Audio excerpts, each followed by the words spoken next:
bazali cité na kati ya mafia oyo ebandaki kolekana na niveau ya est. Bali cité bazali complice na batuerie oyo ya est ya bandeko na biso. Wana africain. Non monsieur Talon, j'espère le président sortant oyo autaki kolongwa na nini na Benin. Bango tout ba président nyonso wana bazalaki na ba gisement na bango ya ba mine na niveau ya RDC. Yango ba comprendre que non ezali na ba chaîne internationale oyo ba financer bango bongo pona ko discréditer état de siège. Batangi ba gouverneur. Donc les anciens gouverneurs oyo batekela bango ba carré minier. Bonjour babone na biso nyoso ya Rimeur de Kinshasa sango ya Congo. Bonjour na ba nyoso bazuli bako ya kolanda biso. Lelo toye lisu na banda kuna bino kopesa bino actualité politique. Alors mukolo ya lelo tokolobela plusieurs sujets na ordre du jour. Il y a liboso tokolobela Tata Mokonzi aboyi pour parler à boyi négociation na Paul Kagame oyo akonela qui est en tant que président il y a Union africaine alingi basolo la je ne sais pas basolo la sur quoi et puis chef de l'état aboyi ko négocier naé parce que ndenge toujours balobaka non pas de négociation avec le diable parce que mukolo ya lobi boye bien ezalaki mukolo oyo ba généraux militaires oyo basala qui remise et reprise na niveau ya Nord Kivu na niveau ya Ituri et puis communiquer na bango devant la presse congolaise ezalaki vraiment déterminé parce que balobi bien que non bakozala 100 cœurs et puis balancer message ya koyebisa na bango na que non baye ba bien que non baye ko sala 30 jours té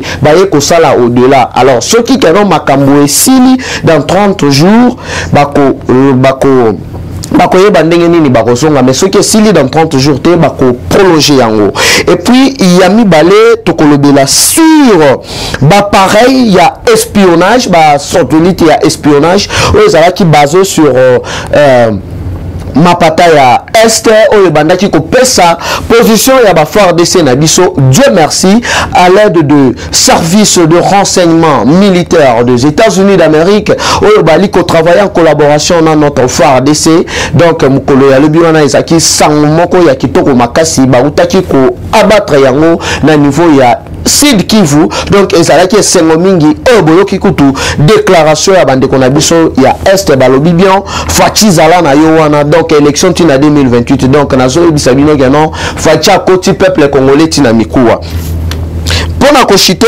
tokolobela sur mwasi ya matata mponyo oyo akendaki bakutana na numéro 1 ya IGF Gilles Alengeti ye alobaki vraiment ngai na li maboko pembe mobali na yo alobaki bien que non akobanga na justice te ngai nazali l'état te akende a présenter ba moyen na ya défense ce qui que non azali na raison justice akosala musala na ye yango bomonaki que non matata mponyo akendaki na lombangu pona ko démissionner à intégrer kati ya union sacrée bango na mutu na bango bakanisaki que non union sacrée ezali blanchisserie alors que non yalaki nango bongo te alors sans plus tarder toali kokota na émission na biso ya mukolo ya lelo kaka ndenge na lobaki na sommaire manga toali kobanda na ndenge nini Tata Mokonzi aboyi a rejeté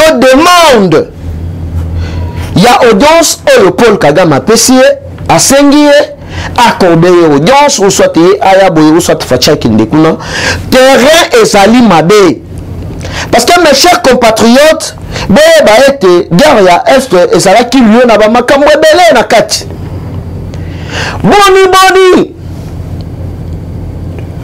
3 présidents ya mboka ya France bazali cité na kati ya mafia oyo ebandaki kolekana na niveau ya est bali cité bazali complice na batuerie oyo ya est ya bandeko na biso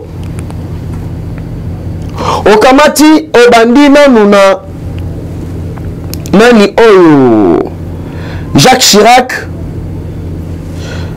oyo déjà azali lisusu te Nicolas Sarkozy na François Hollande Emmanuel Macron alingaki akota na jeu wana vraiment ça pas marché en collaboration na ba tête mususu ya ba président africain oyo balaki na ba carré ninye na bango na este na nini na niveau ya Lubumbashi awa siko na zo yebisa bino ya no mambo inakuwa nguvu mambo inakuya nguvu président ya Zambie ali na plus de 5 carré ninye na kati ya Lubumbashi na yatekeli Hippolyte Kanambe na Monsieur Soriano okamati Denis Sassou Nguesso azali na bakare niye a Paul Kagame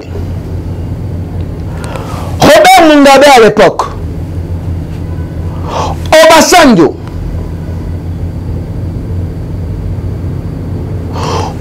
Nkurunziza Museveni Archange Touadéra Vladimir Poutine Théodore Obiang, Paul Biya, Macky Sall, le président africain. Non mais c'est talent, j'espère le président sortant a Otaki Kolongwana na Bénin. Bango tout ba président nyosona basalaki na ba gisement na bango ya ba mine na niveau ya RDC en complicité na ba président les anciens présidents na l'actuel président français et abimisi bango polele et puis Archange Touadéra alaki pe na ba gisement na ye ya exploitation ya ba minerai na mboka na biso oyo ye azalaki na service ya Vladimir Poutine. Sikoyo awa makambo ezongi na mesa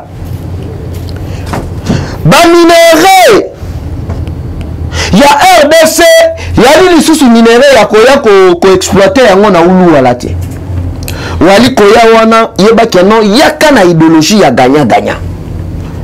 Dernièrement bomoni président chinois basololi na Fachi concernant renégociation il y a un contrôle minier, il y a un cannabis. Fachi a le dit vraiment éco-marché. Tout le monde va vivre belé. Parce que le monde a Fachi sali semi-tourné. Accueilli na Soudan, accueilli na Éthiopie, accueilli na Égypte, aïe kosu qui s'en a Zambie. Mais dessous des cartes, il y a une négociation, il y a Makambu, il y a fleuve Nil, il y a centre hydraulique, ceux qui n'y ont pas été, mais il y a une maman na Makambu. Parce que ma partenaire na biso bali kocha base na bango na Soudan, les deux Soudan, pour na kobanda ko surveiller Rwanda, Uganda na Burundi. Ba complice nyoso oyo bazalaki cité de loin de près na massacre ya bande konabiso ya est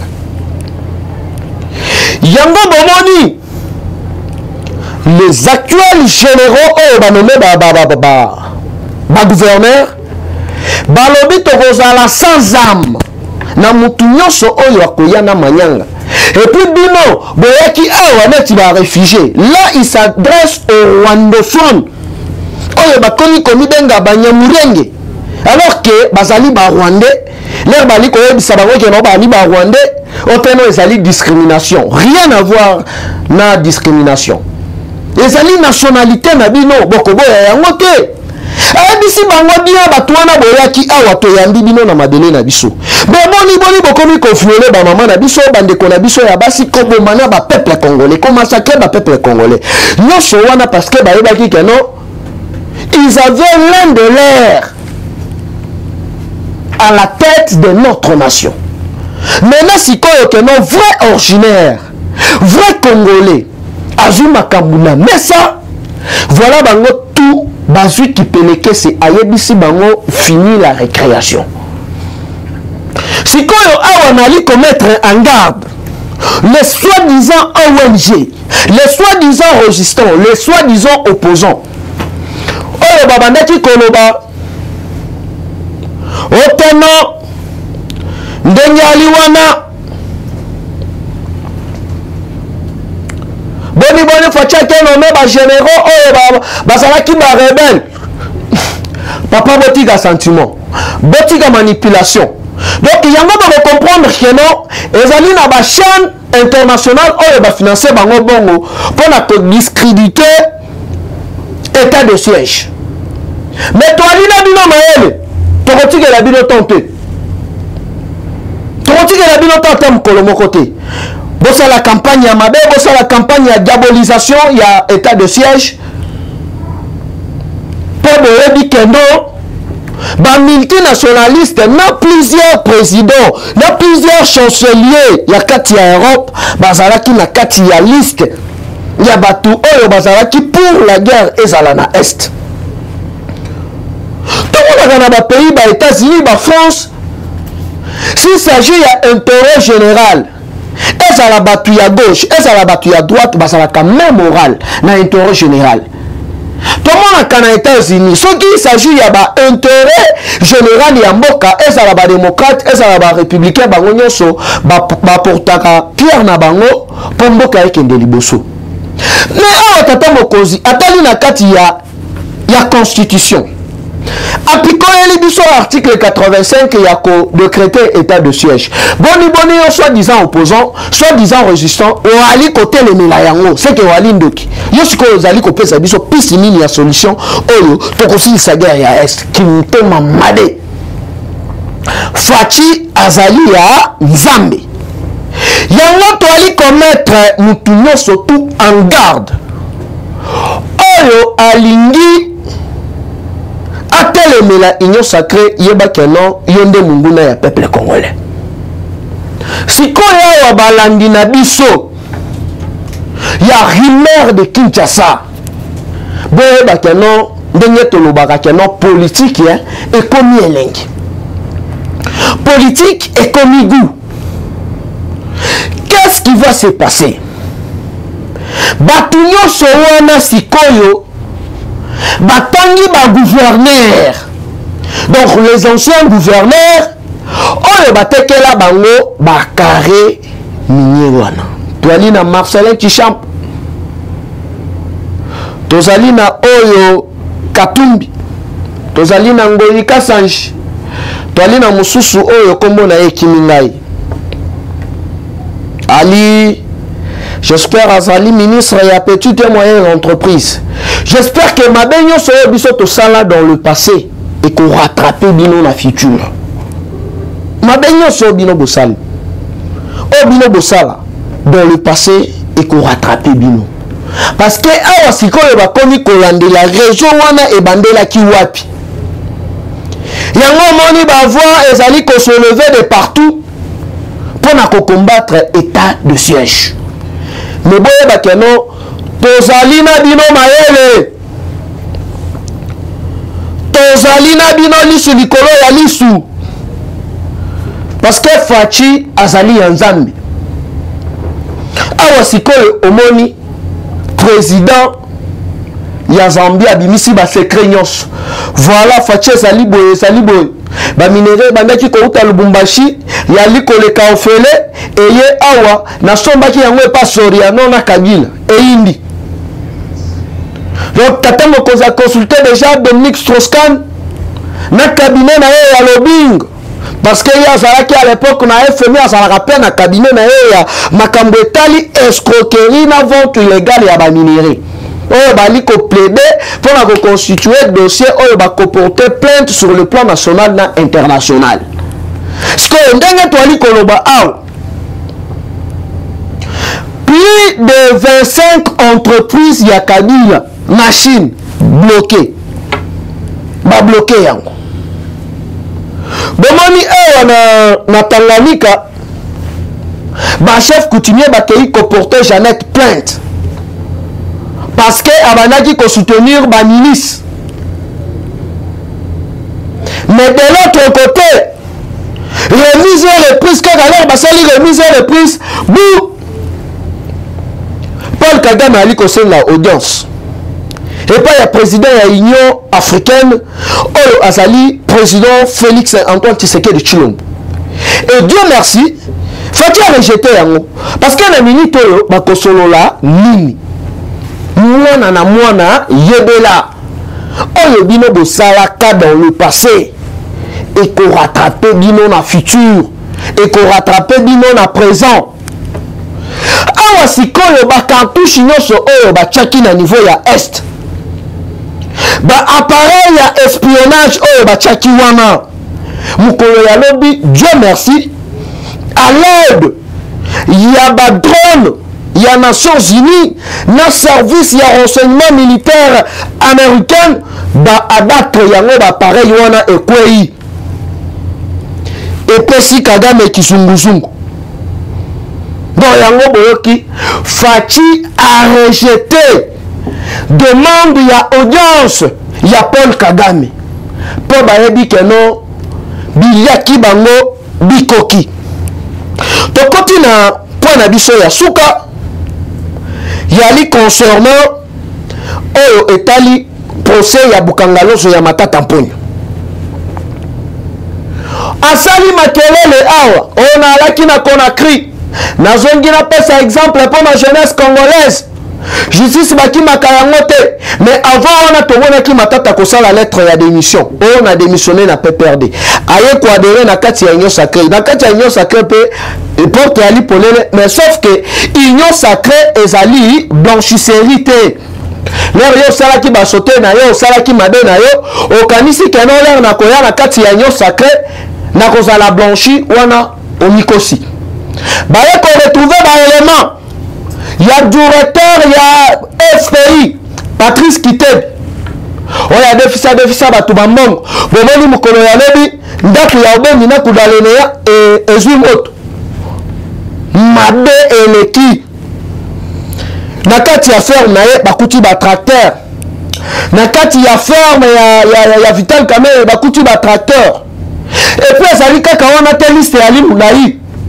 Parce que toi na ba information oyo pe Evariste Bochap abomba ba tracteur na mweka kuna asomba kamoko bo ya SNCC bali ko benga ya ville Cadel na niveau ya mweka oyo azali na ba tracteur oyo ezalaki destiné na Bukangalonzo siko ba tracteur wana na quartier Mobimba asomba ya cheminot ya SNCC quartier Mobimba ya Lix asomba ba tracteur wana ezali wana azipi yango babashi Bochap bobengisa ye pe nani papa Gilles Lengeti a expliqué bino ba tracteur wana Bochap azoli yango wapi bali ebele ero baliaki mbongo wana ya Bukangalonzo yango monaki Matata atindi mwasi na ye epa ya Gilles Lengeti bakende basolola à l'amiable ye pe na boko pemba lobi rien et ko simba te na na ko solola yote parce que jusque là to ali komona keno ali ko sala musala na ye ndenge sengeli justice ne randaki ko chabakal mais à chaque fois to ali ko landela ba dossier nyonso de plus près dès que to ko remarquer que non il y a un complot to ko beta bio main libre ndenge ali wana mwasi ya Matata Mponyo baboyaki ko yamba ye epa ya Gilles Lengeti oyo akendaki kosenga négociation à l'amiable na kotanga plusieurs personnalités oyo bazali na kati ya détournement ya mbongo ya Bukangalonzo yalaki wa bino mona koli numéro na ezali toujours le même plus 243 89 784 33 42 plus 243 89 784 33 42. Bye bye et dans les prochains numéros. Eshima, votre magazine qui bat au rythme de l'actualité. Retrouvez la nouvelle édition. Exclusivité, évaluation du processus électoral 2018, mission accomplie pour Corneille Nangaa. Le président de la centrale électorale était devant les élus du peuple pour présenter le rapport général du processus électoral qui a conduit à la mise en place des institutions. Un aperçu panoramique, mais aussi un compte-rendu complet de tous les processus électoraux. Désigné par un consensus des confessions religieuses, Corneille Nangaa Yobeluo hérite de l'institution qualifiée de la plus controversée dans l'opinion nationale qu'internationale.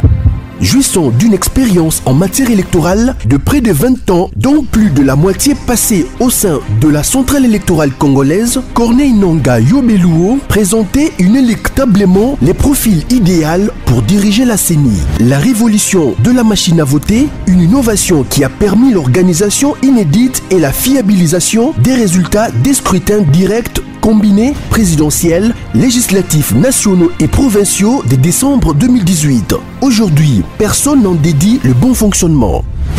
Corneille Nangaa est considéré aujourd'hui comme acteur majeur de l'alternance. Focus économie. En vue de faciliter la traçabilité, de lutter contre la fraude et la corruption, la Direction générale des impôts, DGI, numérise la procédure de déclaration et paiement d'impôts. Sonas, Bonieme Ecofo soutient le leadership féminin au sein de son entreprise. Découverte. Après 3 décennies dans le travail législatif, Christophe Lutundula intègre l'exécutif national. Zoom sur la gratuité de l'enseignement primaire. Qu'en restait-il? À lire également les alliances, atouts et faiblesses de la politique en RDC. ZLECAf, que gagnerait la RDC? CPI, l'illusion d'une justice internationale équitable. Culture, Mwanankazi, un statut familial particulier. Retrouvez l'intégralité du magazine Eshima dans les kiosques. Eshima Magazine, un nouveau standard d'information.